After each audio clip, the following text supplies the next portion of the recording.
Часть 4. Состояние 4. Пребывание человека в вечности, в состоянии совершенного счастья или же вечного страдания. Глава 1. О смерти. Так, я знаю, что ты приведешь меня к смерти, и в дом собрания всех живущих. Иов 30:23. 1. Смерть является уделом всех без исключения людей. И теперь я приступаю к рассуждению о том вечном состоянии человека, в которое он переходит посредством смерти. Истина заключается именно в том, что все люди покидают этот мир в результате смерти, или, проще говоря, должны умереть. Однако, куда же они направляются после? А направляются они в дом собрания всех живущих, в могилу, в этот мрачный, печальный и пустынный дом в стране забвения. Где бы ни находилось тело до его воскресения, именно смерть приводит нас в то жилище, которое является нашим истинным домом. Пока человек пребывает в теле, он находится как бы на постоялом дворе. В гостинице, в которой он остановился во время своего путешествия домой. Когда же он ложится в могилу, он попадает наконец-то домой, в вечный дом. Екклесиаст 12:5. Всякий, живущий на этом свете, хорош он или плох, стар он или молод, так или иначе однажды становится жильцом этого дома. Жизнь человека — это поток, стремящийся к всепоглощающей бездне смерти. Тот, кто на земле живет во дворце, покинет его и отправится домой, в этот дом.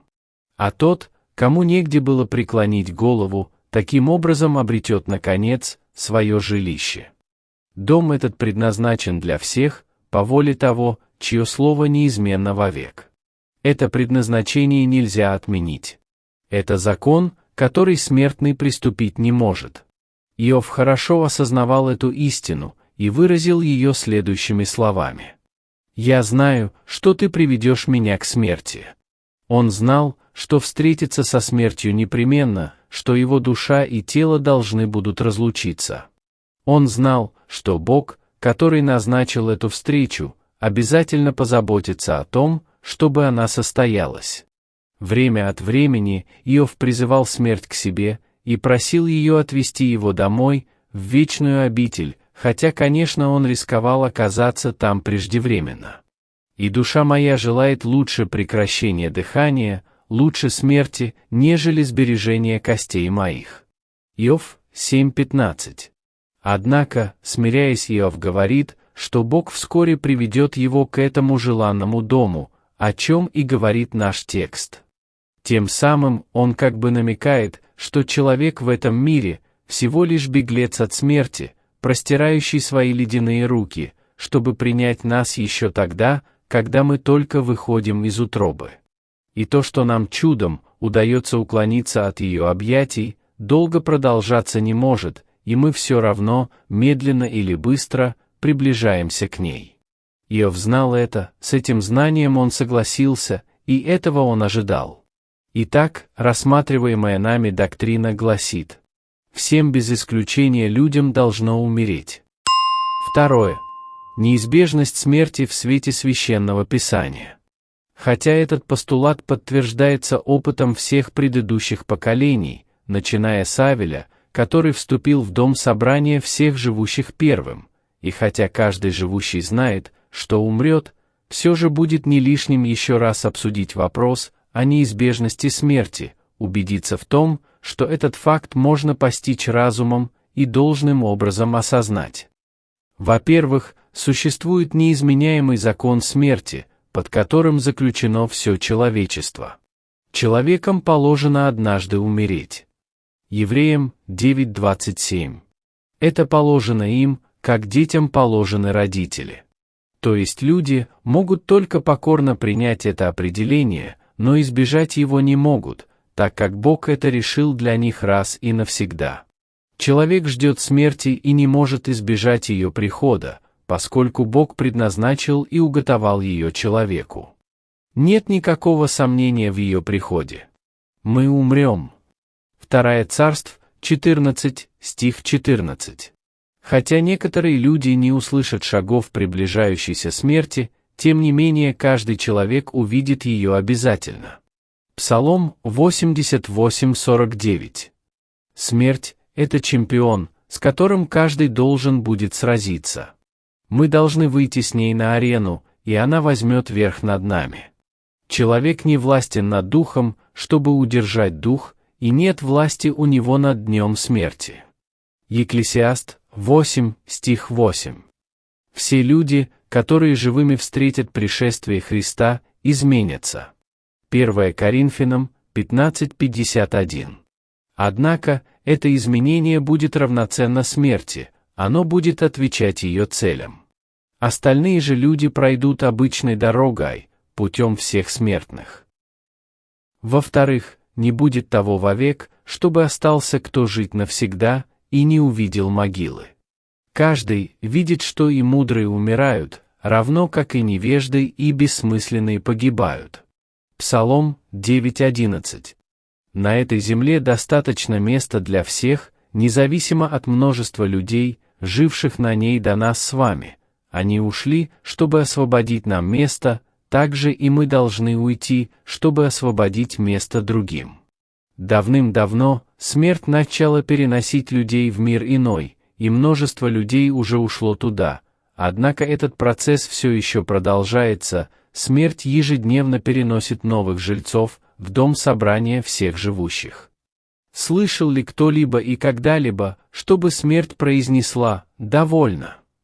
Долгое время уже она получает свою добычу, но по-прежнему просит еще. Этот мир подобен большой ярмарке или рынку, где одни приходят, а другие уходят, в то время как толпа, находящаяся там беспорядочно, и большая часть собравшихся не знает, зачем собрались. Деяния 19:32. Этот мир, как будто расположенное на пути к большому городу местечко, через которое кое-кто из путников уже прошел, кто-то пока еще проходит, а кто-то только вступает в него. Род проходит, и род приходит, а земля пребывает вовеки. Екклесиаст 1:4.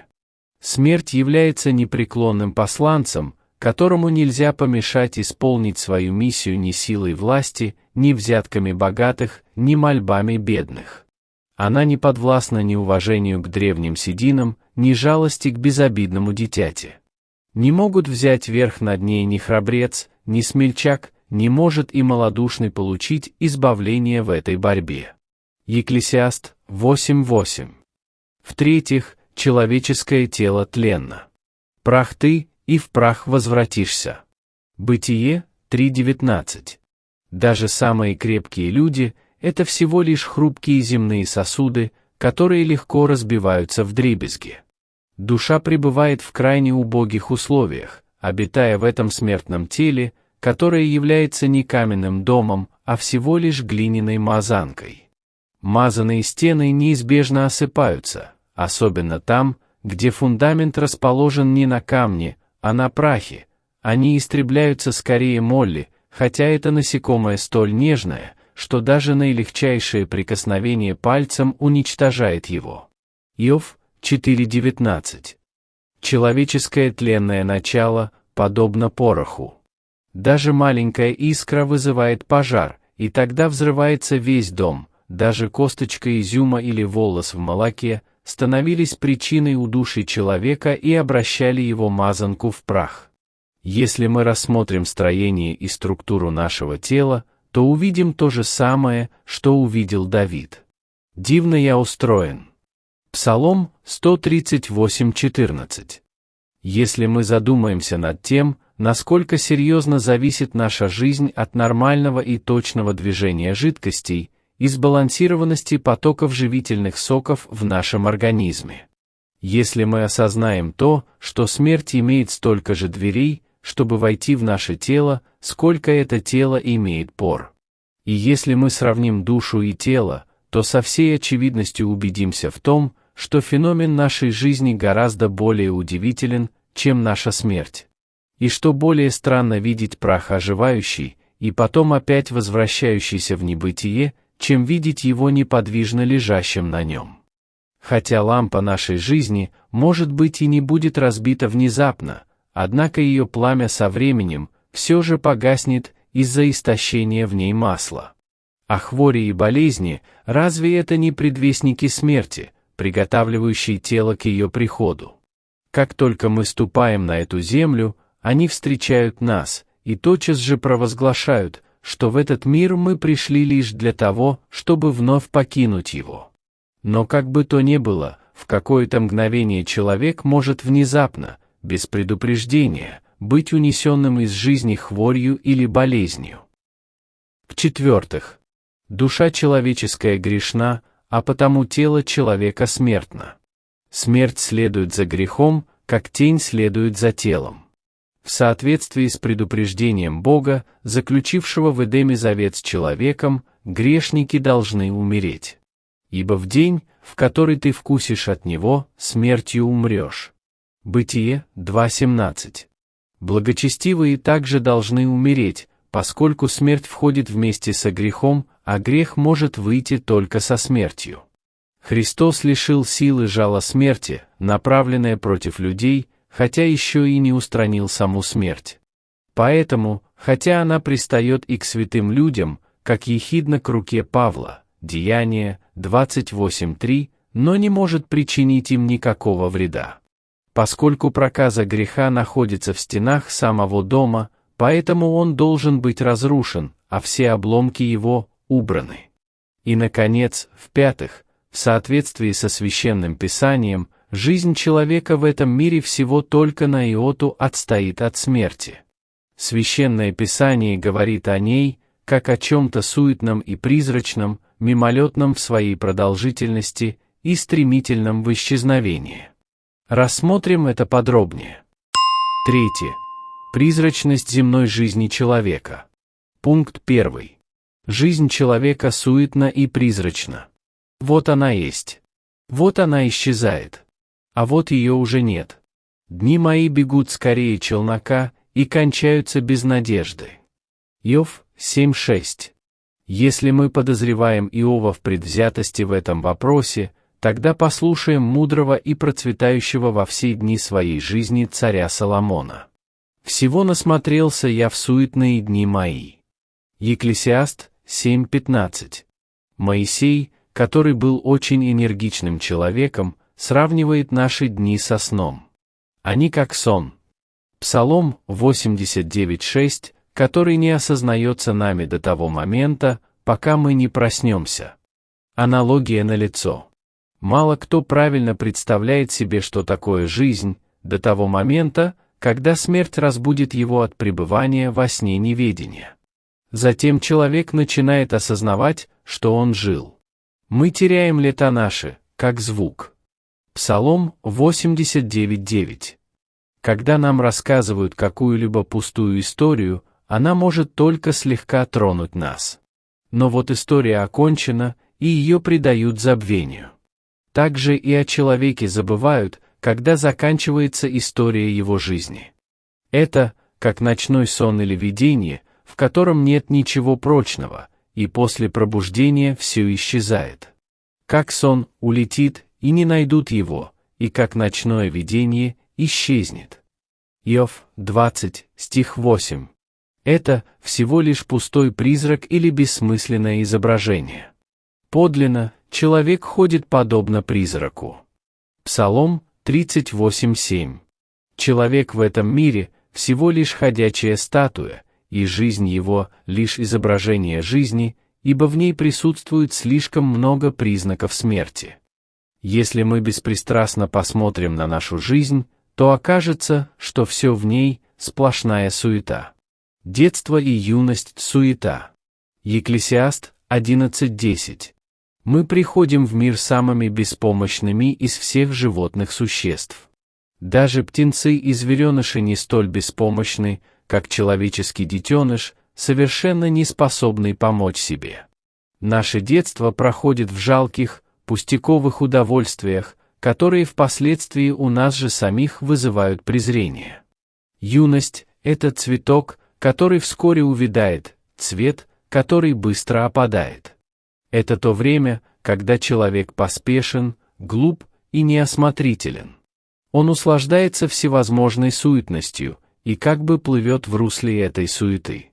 Однако, вскоре мы уже начинаем осознавать, что все это осталось в прошлом, и мы уже повзрослели, окружив себя плотным облаком забот, через которое вынуждены с трудом пробираться. Мы оказались в больших трудностях, словно в гуще колючих кустарников, через которые нужно проложить себе дорогу для осуществления проектов и планов своего, уже более зрелого, ума. И чем больше утешения мы находим в связывающих нас земных радостях, тем большая горечь постигает нас при расставании с ними. Затем приходит старость, сопровождаемая присущими ей немощами, трудами и болезнями. Псалом 89:10. И завершающийся смертью. Одним словом, всякая плоть – трава. Исайя 40, стих 6. Каждый этап, каждый период жизни – суета. Человек в своем лучшем состоянии, в среднем возрасте, когда жар молодости прошел, а печали старости еще не овладели им, совершенная суета. Псалом 38:6. Некоторых смерть уносит еще в детстве, когда они словно еще не успевшие расцвести бутоны. Других – в отцвете юности. А третьих – когда они достигают зрелости. И лишь немногие могут устоять до тех пор, пока они сами, как спелое зерно, не осыпятся на землю.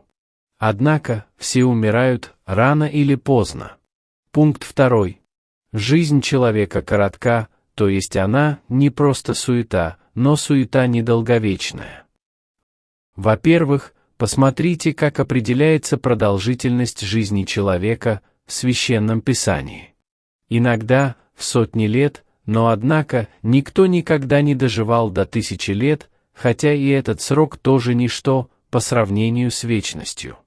В настоящее время сотни лет превратились в десятки, 60, 70 или 80 лет, такова наибольшая продолжительность жизни. Псалом 89:10. Однако, мало кто живет так долго. Смерть редко ждет до тех пор, пока человек становится уже настолько согбенным от возраста, что с радостью ложится в могилу. И все же исчисление земной жизни человека, как будто такой малости, годами иногда оказывается слишком преувеличенным, и мы обнаруживаем, что ее подсчитывают порой месяцами. Число месяцев его у тебя. Иов 14:5. Наш путь, подобно лунному, завершается в течение небольшого времени. Мы постоянно или растем, или увядаем до тех пор, пока не исчезнем. Но зачастую счет нашей жизни идет на дни, а их мало. Человек, рожденный женою, краткодневен. Иов 14:1. Более того, в соответствии со Священным Писанием, жизнь длится всего лишь один день. И это день наемника, который точно знает, когда наступит конец рабочего дня, и он сможет сдать свою вахту. Доколе не окончит, как наемник, дня своего. Иов 14:6. Более того, Священное Писание низводит жизнь человека до кратчайшего промежутка времени, называя ее мгновением. Ибо кратковременное легкое страдание наше, хотя оно и длится всю нашу жизнь. 2 Коринфянам 4:17. В других же местах Писания жизнь исчисляется еще более малым промежутком времени, сузить который больше уже невозможно. «Век мой, как ничто пред тобою». Псалом 38:6.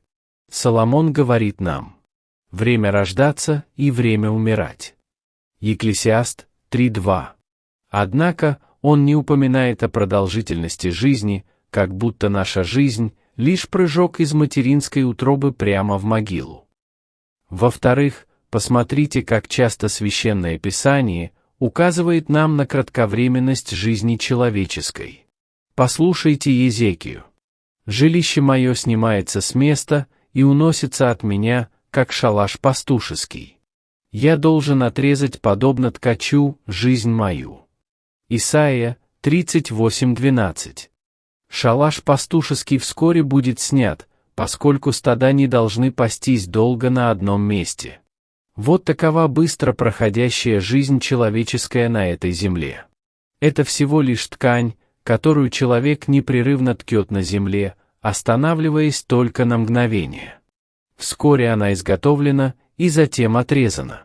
Каждое дыхание – это нить этой ткани. С последним вздохом человека ткань уже соткана. Человек испускает дух, ткань отрезана, и он больше не дышит. Человек подобен траве и цветку. Всякая плоть, даже самая сильная и наиболее здоровая, трава, и вся красота ее, как цвет полевой. Исайя, 40, стих 6. Утром трава буйно цветет, однако уже вечером, скошенная косарями, вянет. Так иногда и человек.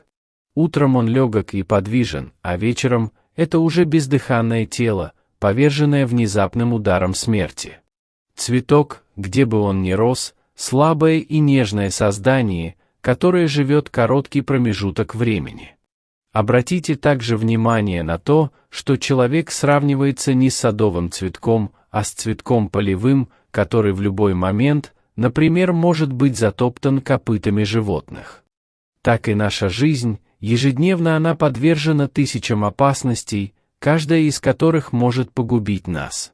Но в конце концов, даже избежав опасности, трава эта завянет, цветок этот поблекнет сам по себе. Жизнь уносится так, как редеет облако, и уходит. Иов 7:9. Сначала она выглядит большой, как утреннее облако, которое обещает многое и питает надежды землепашца. Но солнце встает, и облако тает, подобно тому, как смерть приходит и человек исчезает. Апостол Иаков задает вопрос: что такое жизнь ваша? Послушайте его собственный ответ. Пар, являющийся на малое время, а потом исчезающий. Иаков 4:14. Он слабый, неустойчивый и недолговечный. Он, как дым, который выходит из трубы, надеясь затемнить свод небесный. Но дым вскоре рассеивается, чтобы больше не возвратиться никогда. Так проходит жизнь человека, и где он потом? Жизнь — это дуновение. Вспомни, что жизнь моя дуновение. Иов 7:7. Это не более, чем проносящийся порыв, короткое дуновение ветра, дыхание, которое уходит и не возвращается. Псалом 77:39. Наше дыхание в наших ноздрях всегда готово покинуть нас. Вдох непрерывно сменяется выдохом, как путник, который непрерывно находится в пути, и так до тех пор, пока не отлетает навсегда и никогда уже не возвращается до скончания небес. Пункт 3. Человеческая жизнь быстротечна. Она не просто нечто приходящее, но и наполнена безумной суетой. Наблюдали ли вы, как в облачный и ветреный день, тень быстро пробегает по земле, на мгновение покрывая игравшую в лучах солнца землю, и столь же внезапно исчезая? Такова и жизнь человека на земле, ибо она убегает как тень и не останавливается. Иов 14:2. Ткацкий челнок движется очень быстро, во мгновение ока он переносится с одной стороны полотна на другую. И все же наши дни проходят скорее челнока. Иов 7:6. Как быстро человек несется во времени к вечности. Посмотрите, как Иов описывает быстротечность жизни. «Дни мои быстрее гонца, бегут, не видят добра. Несутся, как легкие ладьи, как орел стремится на добычу». Иов 9, стихи 25-26. Он сравнивает свои дни с гонцом-почтальоном, с быстрым бегуном, который разносит новости и никогда не задерживается. Но хотя почтальон этот и подобен Ахимаасу, обогнавшему Хусию, 2 Царств 18:23, течение дней наших опережает его бег, они мчатся как человек, спасающийся от врага. Гонец бежит, что есть мочи, но и дни наши проносятся так же быстро. Однако, это еще не все. Даже спасающий свою жизнь человек не в состоянии все время бежать. Хотя бы иногда он должен останавливаться, чтобы прилечь или зайти куда-нибудь, как это сделал Сисара, завернувший отдохнуть в палатку Иаиле. Судьи 4, стихи с 17 по 21. Но течение нашего времени никогда не останавливается, а потому оно сравнимо с кораблем, который способен идти на полных парусах до порта своего назначения, причем безостановочно, днем и ночью. Можно сравнить его также со стремительным кораблем мечты, на котором человек моментально достигает желанной цели, или с прогулочной яхтой, которая несется гораздо быстрее грузовых кораблей. И все же, ход яхты неизбежно замедляется, когда стихает ветер, а время всегда бежит быстро. Поэтому оно сравнимо с полетом орла, но не с обычным его полетом, характер которого не отражает быстротечности наших дней, а с погонью за добычей, необычайно стремительным полетом. И даже такое сравнение не совсем верно, наши дни проносятся еще быстрее. 4. Применение библейского учения о неизбежности смерти. Обсуждая таким образом вопрос о смерти, давайте воспользуемся этим для того, чтобы более глубоко осознать суетность этого мира.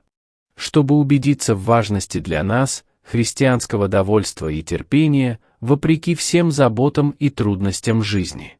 Чтобы умертвить свои земные похоти, чтобы оставаться верными Господу всем сердцем во всех опасностях. И чтобы подготовиться к приходу смерти. Пункт 1. О суетности мира. Итак, давайте как бы через увеличительное стекло рассмотрим суетность мира и тщету всех столь высоко ценимых, столь чтимых и потому столь страстно желаемых людьми мирских благ. И богатые, и бедные в равной мере привязаны к этому миру, преклоняя пред ним колени. Однако мир – всего лишь колосс на глиняных ногах. Люди заигрывают с суетой и с увлечением гоняются за тенью, надеясь поймать ее. Богач уже попал в объятия смерти, а бедняк утомлен бесплодной погоней. Что же удивительного в том, что соблазны мира побеждают нас, если мы так усердно их ищем, хотя за ними скрывается огромная опасность. Однако, подумай о могиле, человек. Задумайся об этом и обрети мудрость. Осознай неизбежность смерти и запомни следующее. Подпункт 1. Как бы ты ни старался держаться за эту жизнь, однако, со временем ты будешь вынужден расстаться с землей. Хотя ты пока и обременяешь себя плодами этой земли, однако вскоре все они осыпятся, когда тебе придется ползти в свою нору, в свой подземный дом собрания всех живущих. Когда придет смерть, ты будешь вынужден попрощаться навеки со своими мирскими радостями. Ты оставишь все свое добро другому. Кому же достанется то, что ты заготовил? Луки 12:20. Подпункт 2. Все накопленное тобой вскоре покажется тебе весьма незначительным. Если ты ляжешь на траву и вытянешься во весь рост, а затем встанешь и посмотришь на отпечаток твоего тела, ты увидишь, сколько земли достанется тебе в конце твоего пути. Возможно, ты обретешь гроб и саван, однако и в этом нельзя быть полностью уверенным. Многие воистину богатые люди, обретя свой новый дом в мире безмолвия, обнаружат, что все принадлежавшее им на земле богатство, которое они оставили, вовсе не было столь значительным. Однако, на что-то другое не приходится надеяться. Умирая, египетский султан Саладин преподнес своим солдатам урок смирения. Он призвал своего знаменосца, велел поднять на пику саван, отнести в лагерь и провозгласить, что от всех завоеваний, побед и триумфов у него ничего не осталось, кроме этого куска льна, предназначенного для укрытия тела при погребении. Подпункт 3. И, наконец, мир этот, как неверный друг, бросающий тебя в самый ответственный момент, когда ты более всего нуждаешься в нем. Когда ты уже на смертном одре, ни друзья твои, ни близкие, не в состоянии спасти тебя. Вся твоя сущность не может ни искупить тебя, ни обеспечить тебе отсрочку, хоть на 1 день, хоть на 1 час. Воистину, чем больше мирских благ было у тебя, тем наверняка более великой будет твоя скорбь. Ибо, хотя во дворце жить и удобнее, умирать легче в хижине, где намного меньше напоминаний о земных благах. Пункт 2. О христианском благодушии и терпении. Доктрина о неизбежности смерти может служить источником христианского довольства и терпения для утешения и поддержки в земных утратах и страданиях. Непосредственное применение этого постулата является прекрасным средством от раздражения и успокаивает истерзанное сердце. Когда Иов испытал невосполнимую потерю, на него благодаря его размышлениям снизошло умиротворение. «Нак я вышел из чрева матери моей, нак и возвращусь. Господь дал, Господь и взял. Да будет имя Господне благословенно». Иов 1:21. Когда Божье провидение напускает падеж или болезнь на ваш скот, как скоры вы на раздражение и жалобы. Но серьезное размышление о своей собственной смерти, вызываемое подобными, свыше ниспосланными провидением явлениями, может помочь заглушить ваши стенания и успокоить ваш истерзанный дух. Задумайтесь о доме собрания всех живущих и примите к сердцу следующие мысли. Подпункт 1. Необходимо не тратить свои силы на переживания из-за утраты земных благ. Не стенайте от боли в ноге или руке, немного пройдет времени, и вы испытаете боль сердечную. Вы можете потерять своих самых дорогих вам близких. Жена может потерять мужа, муж – жену. Родители могут потерять своих дорогих детей, а дети – своих родителей.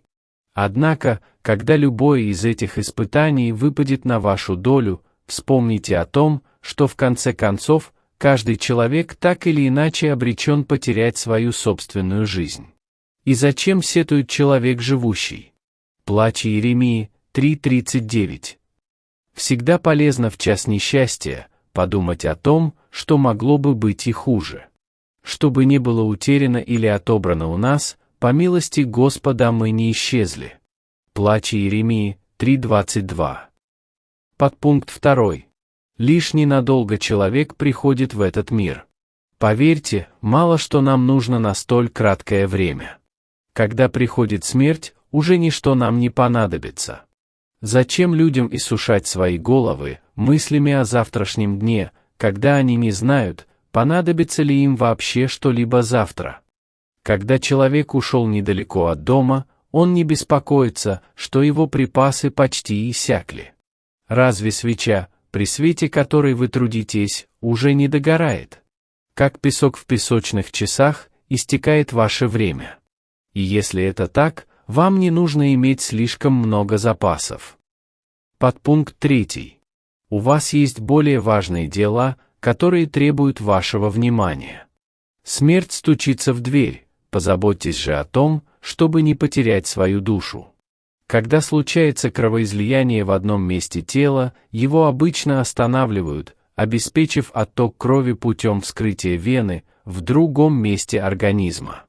Так и Дух Господний иногда излечивает людей от тоски по земным благам, вызывая смертельную тоску от содеянных грехов. Когда человек в этой жизни более предан божественному, чем земному, он тем самым обретает двойное преимущество. Его тоска по всему земному будет успокоена, а самое ценное его богатство увеличится. Подпункт 4. Испытания такого рода долго не продлятся. Земные радости и горести быстро будут погребены в вечном забвении. Земные радости растворятся, как пена в воде, а горести – это всего лишь быстро проходящая боль. Время мчится на быстрых крыльях и уносит с собой как земное благополучие, так и страдания. Ни то, ни другое не возьмем мы в дом собрания всех живущих. Там беззаконные перестают наводить страх, и там отдыхают истощившиеся в силах. Там узники вместе наслаждаются покоем и не слышат криков приставника. Малый и великий там равны, и раб свободен от господина своего». Иов 3, стихи с 17 по 19. Обратите свой взор в вечность, и вы увидите, что земная скорбь длится лишь мгновение. Время наше воистину столь быстротечно, что не позволяет ни радостям нашим, ни печалям достичь полной завершенности. Таким образом, пусть будут плачущие, как не плачущие, и радующиеся, как не радующиеся. 1 Коринфянам 7, стихи с 29 по 31. Подпункт 5. Смерть уравнивает всех. И царь, и нищий, завершив свой земной путь, должны будут жить в одном доме, хотя они по-разному провели свое время в дороге. Малый и великий там равны. Иов 3:19. Мы в этом мире, как на сцене, неважно, чью роль играет человек, принца или крестьянина. Ибо, сыграв свою роль, он уходит за кулисы и больше никогда не появляется. Подпункт 6. И, наконец, если ты не во Христе, каковы бы ни были твои страдания сейчас, в ином мире тебя ждут в 1000 раз более серьезные беды. Смерть превратит твои горести в истинное проклятие. И тогда, с какой радостью вернулся бы ты в свое предыдущее горестное состояние любой ценой? Но есть ли хоть малейшая возможность такого возвращения? Подпункт 7. Если же ты во Христе, ты можешь спокойно нести свой крест. Смерть положит конец всем твоим несчастьям. Не страшно, когда лишь одну ночь в пути человек проводит в неудобстве, ведь он не остается здесь навсегда. Это не его дом. Вы находитесь на пути к вечности.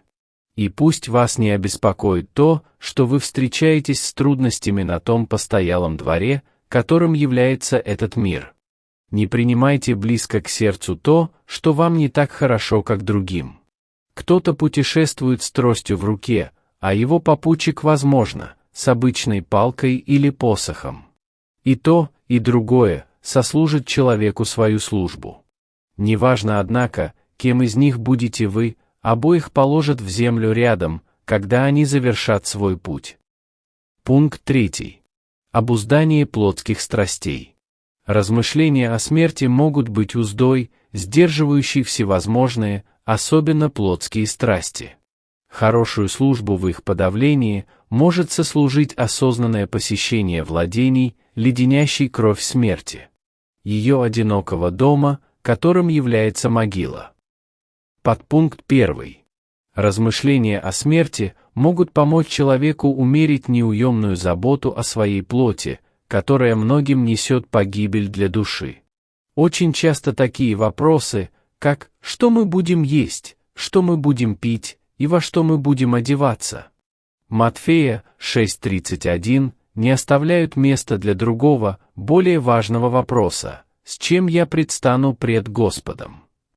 Если ответ на эти вопросы дается в пользу плоти, душа обречена на мучение, а ее собственные бессмертные потребности пренебрегаются.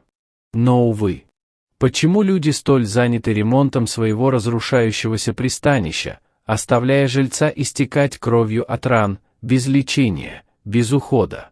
Почему столь много заботы о плоти, но в пренебрежении находится бессмертная душа? О, не стоит так беспокоиться о том, что может служить лишь вашей плоти, поскольку скоро холодная земля примет ваше тело. Подпункт 2. Размышления о смерти могут уменьшить чувство гордости своими телесными совершенствами, которые легкомысленный человек склонен прославлять. Не цените себя в расцвете молодости, поскольку пока вы молоды, вы являетесь тем не менее зреющим плодом для могилы. Удар смерти фатален, она не спрашивает о возрасте тела. Слава не в вашей силе, она быстро иссякнет, и вскоре настанет время, когда вы будете неподвижно возлежать на смертном одре, и ваши скорбящие друзья понесут вас в дом вашего долгого пребывания. А что означают ваше здоровье и телесная красота? Смерть не всегда заходит сначала к тем, кому она начинает раньше стучаться. Не цените себя за вашу красоту, у которой могила – жилище. Псалом 48:15. Помните о том, как смерть может изменить самое прекрасное лицо. Изменяешь ему лицо и отсылаешь его. Иов 14:20. Смерть превращает величайшую красоту в нечто столь ужасное, что его приходится похоронить, чтобы убрать с глаз долой. Если бы в доме собрания всех живущих можно было посмотреть в зеркало, то это было бы ужасно для тех, кто сейчас заглядывает в зеркало чаще, чем в Библию. И что из того, что тело облечено в роскошные одежды?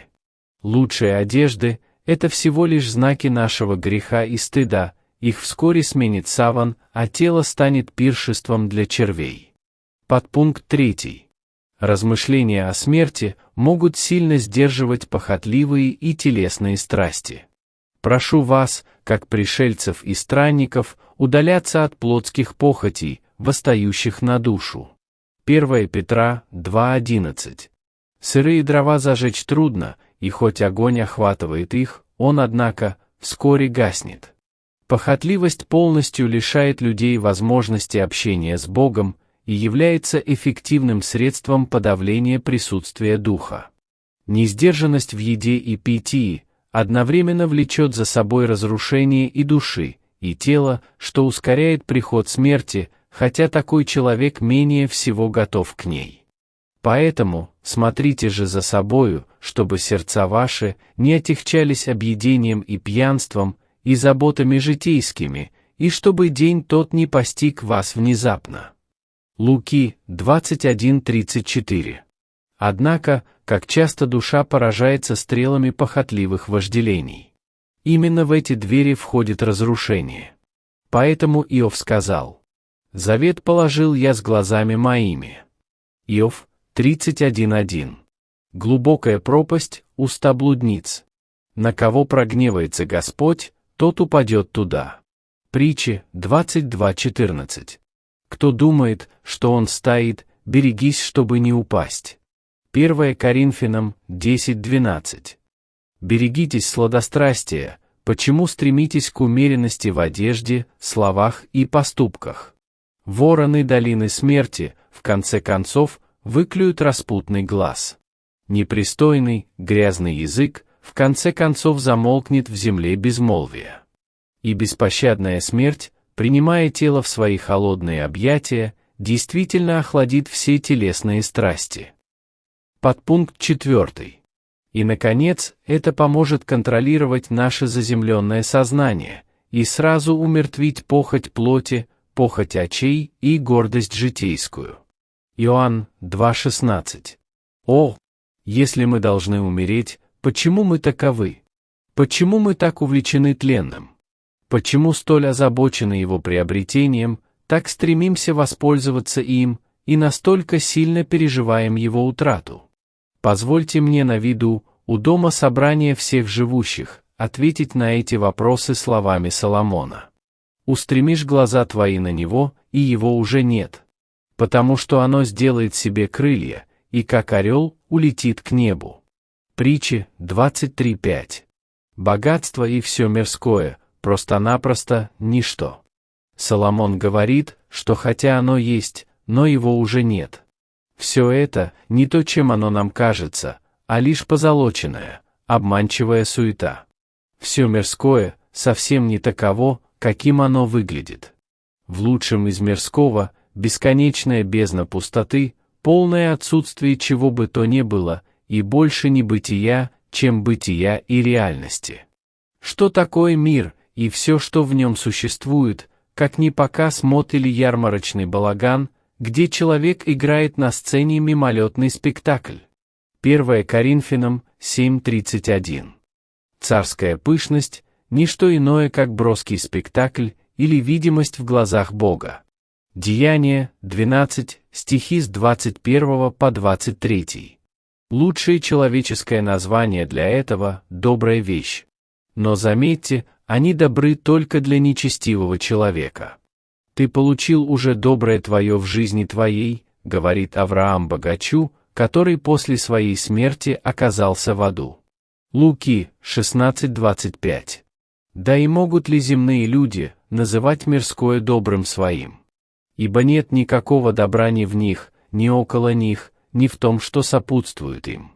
А теперь, будешь ли ты смотреть пустые спектакли и представления? Будешь ли ты, говорит Соломон, устремлять глаза твои на них? Притчи 23:5. Будут ли сердца людей, вслед за взглядом своим устремляться к ним, как хищная птица к своей добыче? Если да, то пусть они знают, что в конце концов все мирское умчится от них так же стремительно, как их глаза устремлялись к ним.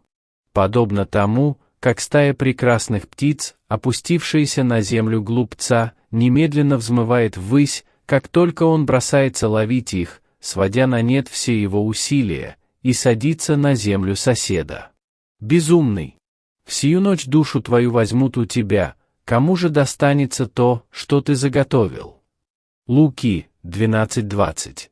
Хотя вы, в отличие от многих других, не делаете им крылья, они сами себе делают крылья и улетают. Не так, как ручная домашняя птица, которую можно вновь поймать. И не так, как сокол, который обнаруживает себя звоном своих колокольчиков и которого можно завлечь приманкой. А как орел, который уносится вдаль и безвозвратно исчезает. Воздержись же от созерцания этих вещей, о смертный! Тебе вовсе не нужно устремлять свой взор на них. Мир этот — огромный постоялый двор, на пути твоего следования к вечности. Эти вещи служат тебе, подобно прислуге на постоялом дворе, где ты проживаешь. Пока ты здесь, тебе прислуживают, а когда ты уйдешь, они проводят тебя только до двери, ибо не принадлежат тебе. Они не уйдут с тобой, а вернутся, чтобы так же, как когда-то тебе, прислуживать другим странникам. Пункт 4. Решимость быть верными Господу. Размышления о смерти могут служить источником христианской решимости, самоотверженно следовать за Христом, придерживаясь Его истин независимо от возможных страданий. Это могло бы значительно ослабить страх, угодившего в ловушку человека. Кто ты, что боишься человека, который умирает? Исайя 51:12. Посмотри на преследователей, как на черепки хрупкой глины, которые будут разбиты вдребезги. Ибо тогда ты будешь презирать их как врагов, которые смертны. Ужас, который они наводили на людей, быстро исчезнет с наступлением их смерти. Серьезные размышления об быстротечности нашего времени и неизбежности смерти учат, что все, получаемые путем вероотступничества преимущества, ничего не стоят во время суда. Не стоит сходить с пути истины, чтобы их приобрести. И смерть может мгновенно отобрать у нас то, что мы отказываемся отдать ради Христа. Но никогда утрата любого преимущества не будет столь славной, как в случае отказа от чего-то во имя Христа и Его Евангелия.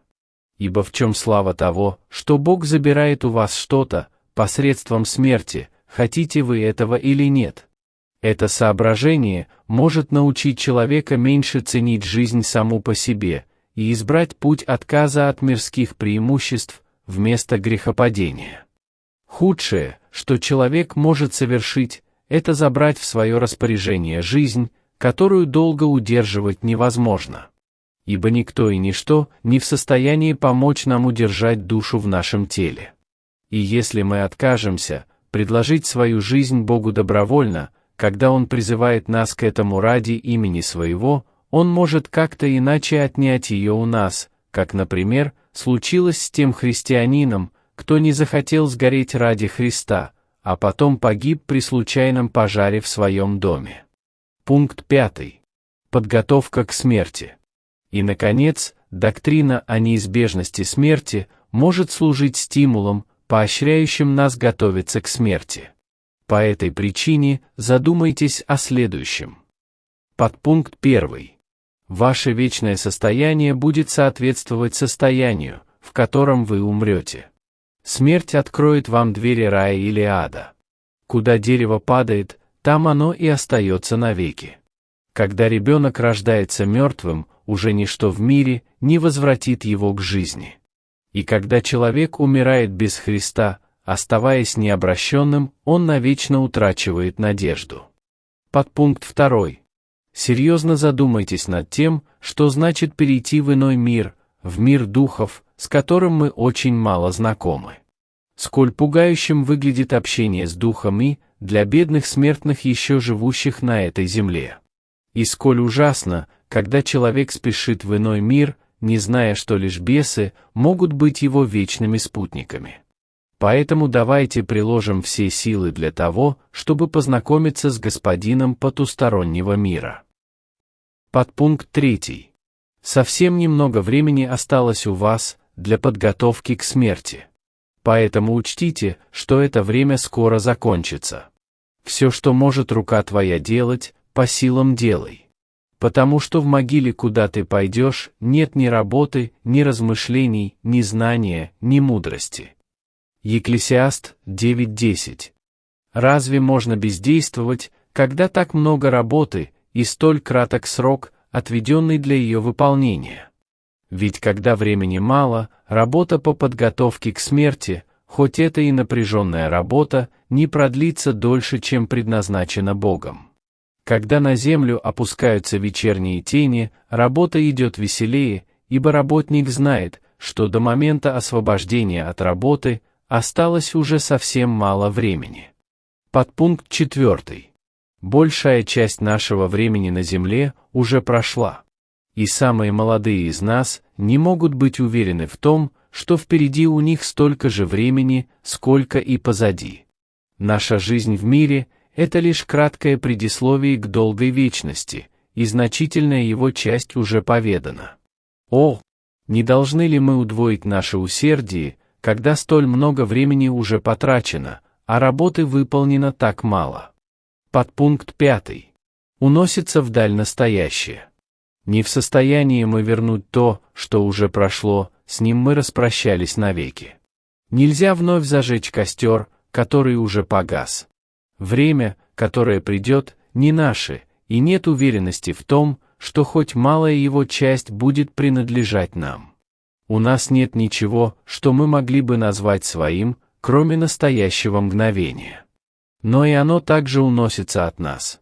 И неизвестно, когда закончится наша жизнь. Да, мы должны умереть, но кто может сказать нам, когда? Если бы смерть отпускала всем одинаковый срок, не было бы угрозы внезапности ее прихода. Но жизненный опыт свидетельствует о том, что так не бывает. Итак, стремительно проносящаяся тень нашей жизни не оставляет нам времени на безделие. Реки спешат к морю, откуда они берут свое начало, но не так быстро, как человек превращается в прах, из которого он рожден. Поток времени — это самое быстрое течение, он стремительно мчится к вечности. Подпункт 6.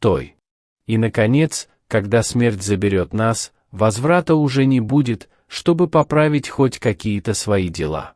Когда умрет человек, то будет ли он опять жить? Иов 14, стих 14. Смерть — это то, что нельзя испытать только на время, мы проходим через нее лишь однажды. Человекам положено однажды умереть. Евреям 9:27.